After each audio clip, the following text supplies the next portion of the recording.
Bienvenue sur le banc des joueurs, Diane Ouellette, responsable des communications de la Ligue de hockey d'excellence du Québec. Je suis en compagnie du conseiller des gardiens de but pour la Ligue de hockey d'excellence du Québec et aussi pour la Ligue de hockey junior majeur du Québec. Je suis en compagnie de Maxime Ouellette. Bonjour, Maxime. Bonjour. Il y a eu un symposium en septembre dernier où on avait vraiment le volet gardien de but. Peux-tu nous parler de l'importance de ce symposium-là pour ces gens-là? On a vraiment touché à beaucoup de volets qui étaient ultra intéressants. Je veux dire, même pour moi, là, qui a été un gardien de but pendant longtemps, qui est un entraîneur consultant déjà depuis 10, 15 ans, j'en ai retiré beaucoup de belles choses. Puis on a fini notre journée par des échanges de groupe aussi. Donc, tout le monde a pu échanger. On a soulevé quelques questions, quelques points dans le développement des jeunes gardiens. Qu'est-ce qui était bon, qu'est-ce qui pouvait être amélioré, des constats sur le terrain. Donc, on a aussi ouvert là, le dialogue avec nos entraîneurs. On voulait avoir leur opinion, leur point de vue. Il y a sûrement des erreurs, peut-être, que les gardiens sont portés à faire. Est-ce que ces erreurs-là, c'est par méconnaissance? C'est parce qu'ils l'ont pas appris ou c'est des erreurs, des fois, de réflexe? Bien, souvent, c'est ça, c'est des erreurs un petit peu par manque de plan dans leur match. Tu sais, on vient de parler là, des points techniques qui sont importants pour nous. Quand ils n'ont pas cette connaissance-là, souvent les gardiens vont y aller un petit peu plus à l'instinct, au ressenti. Puis c'est là des fois qu'on voit beaucoup les mêmes erreurs chez les jeunes gardiens qui ressortent. Justement, quand on a parlé beaucoup de patinage tantôt, ben, une des erreurs qui revient souvent, c'est qu'il y a beaucoup trop de déplacements chassés puis pas assez de déplacements en T. Donc, quand on voit une situation qui est une passe d'un joueur à un autre joueur, donc ça veut dire que souvent que le gardien va avoir à se déplacer quand même d'une bonne distance dans son demi-cercle. Bien, on voit beaucoup les jeunes gardiens essayer d'y aller avec des déplacements chassés. C'est là qu'ils vont manquer de distance, ils vont manquer de force dans leur déplacement. Alors là, évidemment, ils vont manquer de vitesse, comme on parlait tantôt aussi. Donc, c'est important pour les jeunes gardiens de comprendre que les déplacements chassés, c'est poursuivre un joueur qui se déplace avec la rondelle pour rester bien centré dans son filet. Mais aussitôt qu'il y a un joueur qui fait une passe à un autre joueur, bien là, il faut y aller avec un déplacement en T pour avoir des déplacements qui sont plus forts, plus puissants, avoir un bon freinage aussi qui va faire en sorte qu'on va être stable dans le filet. On va pouvoir enchaîner avec un autre déplacement s'il y a un autre passe. Donc, c'est là qu'on est capable de suivre le jeu, qu'on est capable de suivre la vitesse du jeu. Donc, ça, c'est une erreur commune là, qu'on voit chez les jeunes gardiens de but. On parlait aussi tantôt des mains. Donc, quand on parlait, là, c'est sûr, là, ça va être un petit peu un point technique, mais les gardiens de but là, vont bien comprendre ce que je vais parler. C'est quand on parle de tracking, c'est le suivi, dans le fond, le tracking, en un terme simplifié, c'est le suivi de la rondelle par les yeux jusqu'à ton corps, jusqu'à ton équipement. Donc là, depuis qu'ils sont jeunes, on leur dit regarde la rondelle. Mais là, ce que Mhm. ça fait, c'est que des fois, on développe des gardiens qui regardent la rondelle, mais là, ils la regardent jusque dans leur but. C'est vraiment plus dans le travail des épaules puis de la tête. C'est qu'à partir du moment où tes épaules tournent puis que ta tête tourne, ben là, ton corps ne reste pas face à la rondelle. Puis surtout, c'est que ta connexion œil-main, elle ne pourra pas être précise. On demande aux jeunes gardiens de but de faire les arrêts en avant de son corps. Mais là, si les épaules tournent, la tête tourne, c'est là que là, la connexion œil-main ne se fait plus. On n'a plus de précision avec notre mitaine, notre bloqueur. Là, c'est là que souvent que les jeunes gardiens se retrouvent à regarder la rondelle, mais ils la regardent rentrer dans leur filet. Évidemment, le but de la position de gardien de but, c'est d'arrêter la rondelle. Donc, ils sont tellement Effectivement. conditionnés à regarder la rondelle que là, les erreurs qu'on voit, c'est qu'ils la regardent, mais pas de la bonne manière. Donc, c'est là que c'est important dans le tracking d'avoir l'enseignement au niveau du tracking, de comprendre que les épaules, d'avoir aucune rotation dans les épaules, puis que ma tête, mon menton surtout, va venir en avant de mon épaule. Et puis là, mes yeux sont vraiment en avant de mon corps. Puis là, mes mains vont venir se placer à la bonne place pour aller chercher ces lancers-là. Là. Donc, c'est quand même beaucoup de technique, là, mais dans le tracking, là, les gardiens qui vont écouter la vidéo vont comprendre de quoi je parle. Absolument. Et les parents aussi, et les gens qui vont l'écouter, ça va leur amener un nouveau regard sur le gardien de but, évidemment, là. Ben, Totalement, exactement. là.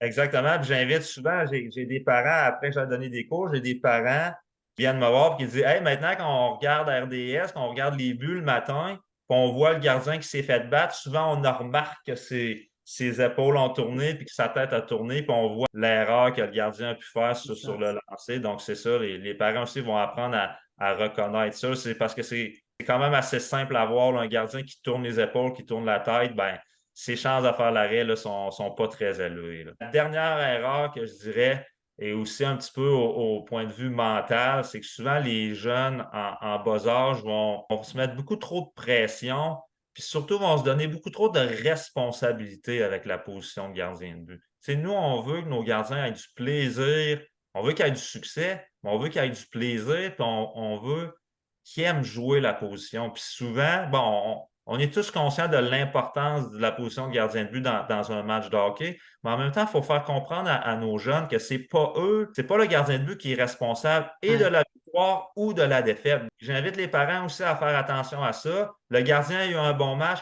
Ah, c'est beau, tu as joué un super bon match, c'est grâce à toi que tu as fait la différence. Ça envoie le message au gardien que, ah, OK, là, c'est positif, mais c'est moi qui ai cette responsabilité-là. Puis là, quand il y a un match où ça va moins bien, Il y a ou encore cette responsabilité-là, hein? exactement, ils sentent que là, c'est eux peut-être qui sont responsables de Ouais. la défaite. Il faut faire attention à ça. Le rôle du gardien de but, là, comme n'importe quel joueur dans l'équipe, c'est de donner une chance à l'équipe de compétitionner, puis de donner une chance à l'équipe de gagner le match. Mais ils ne gagneront pas tous les matchs qu'ils vont jouer, ça c'est évident. Ils vont en faire des erreurs aussi. Il faut que les jeunes gardiens savent qu'ils ont le droit de faire des erreurs, mais qu'ils ont le droit aussi de racheter une erreur. Tu sais, tu donnes un but, bon, dans ta tête, peut-être que tu dis, ben ça, c'est un mauvais but, j'aurais dû l'arrêter. Mais tu as le droit de te racheter. Si tu as un échappé 2 minutes après, puis tu fais un gros arrêt, ben tu viens de racheter ton erreur. Donc, c'est de leur apprendre à gérer un petit peu mentalement la position, puis les hauts et les bas qui viennent avec la position de gardien de but, la responsabilité qui vient avec cette position-là, mais c'est d'apprendre que tu fais partie de l'équipe, tu es une partie de l'équipe, tu as un rôle dans l'équipe, un rôle qui est important. Puis il va y avoir des hauts, il va y avoir des bas, mais à travers tout ça, c'est toujours se souvenir le plaisir que tu as à jouer cette position-là. Puis ça, je pense que ça va faire des gardiens qui, vraiment sur le long terme, parce que, comme on a parlé, nous, c'est le développement sur le long terme. On va avoir des jeunes qui vont être prêts à faire face à l'adversité, à des moins bons matchs, à des moins bonnes séquences. Ils vont continuer à persévérer, ils vont continuer à compétitionner, comme on a parlé tantôt. Et c'est comme ça aussi qu'on va aider nos jeunes à se développer sur le long terme.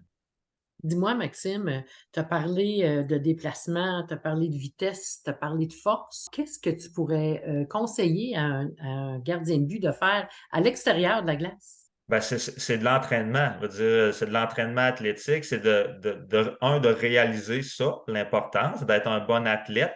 Donc, pour développer tes qualités athlétiques, ben, ça se passe en hors glace. Puis, on peut faire des exercices sur glace, mais avoir un bon préparateur physique, l'été, c'est un bon temps pour mettre l'emphase là-dessus. Pas juste faire de la glace. Ils sont sur la glace, les saisons de hockey sont longues.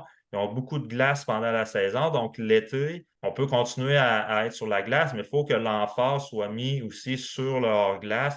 Aller développer ces qualités-là de force, d'explosion, de vitesse avec un préparateur physique. Lui, c'est sa spécialité. Moi, c'est pas ma spécialité. Bon, il y a des exercices de pliométrie, des exercices de musculation, des exercices de sprint, mais c'est sûr que moi, là, c'est pas ma spécialité. Un préparateur physique, lui, va être capable de monter un programme spécifique pour un joueur de hockey et un gardien de but. Par contre, une qualité athlétique, c'est une qualité athlétique. Souvent, ça, c'est un petit peu un message pour les parents. Souvent, on a tendance à penser, parce que la position de gardien de but est différente, ben, ça veut dire qu'en hors-glace aussi, il faut qu'il y ait un programme différent de gardien de but. Oui et non, dans le sens que la vitesse, c'est de la vitesse. Puis, je suis sûr qu'un préparateur physique pourrait mieux l'expliquer que moi, mais il y a une manière de développer de la vitesse, que ce soit pour un joueur de tennis, un joueur de football, un joueur de hockey ou un gardien, ben, ça va être sensiblement le même genre d'exercice. Pour développer de l'explosion, c'est la même chose. Donc, c'est Mhm. de s'assurer de s'entourer d'une personne compétente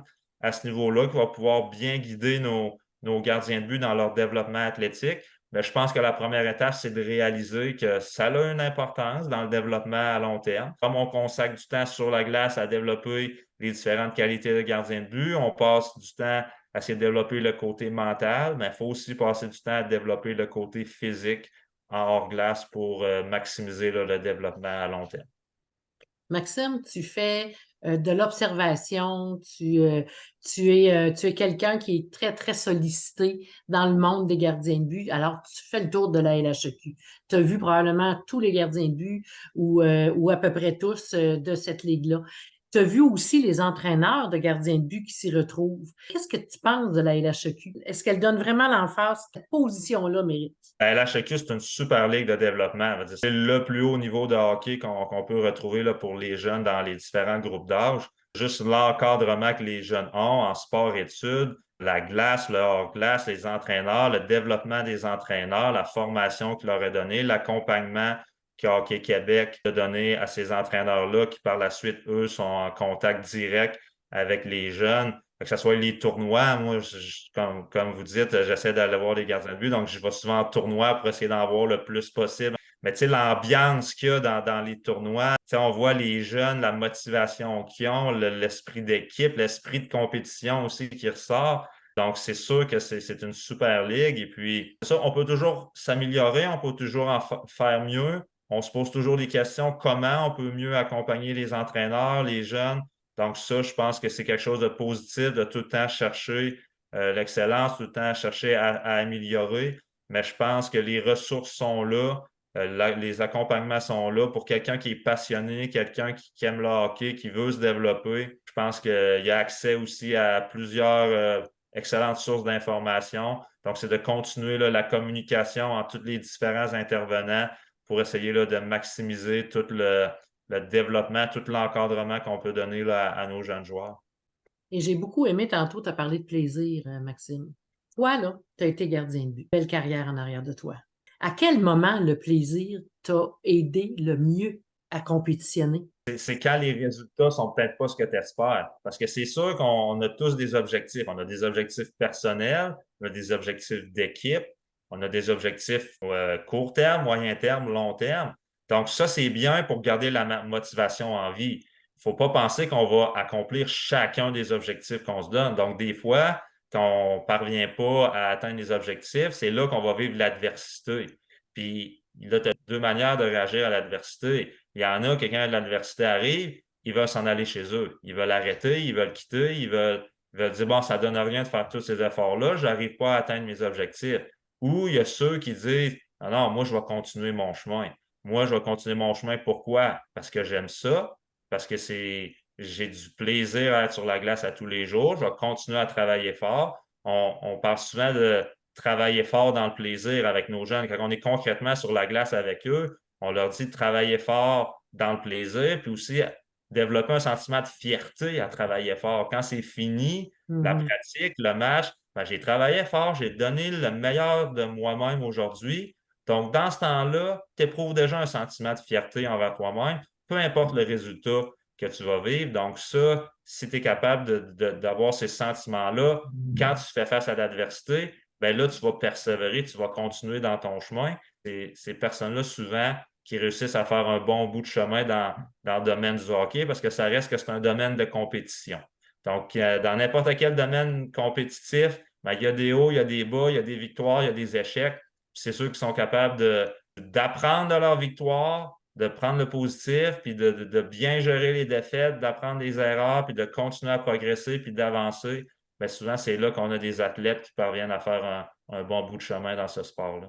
Et d'avoir le plaisir de le faire, de Exactement. toujours ressentir ce sentiment-là. Exactement. Ils ne perdront jamais ce sentiment, cette motivation-là, parce que la motivation vient par le plaisir et le dépassement de soi. Sont liés ensemble. Ce n'est pas un ou l'autre, c'est que les deux viennent ensemble. Pour terminer, qu'est-ce que tu aimerais dire à nos gens, aux joueurs, aux entraîneurs, aux parents, peu importe? C'est d'encourager nos jeunes gardiens. C'est comme on a parlé, beaucoup de plaisir.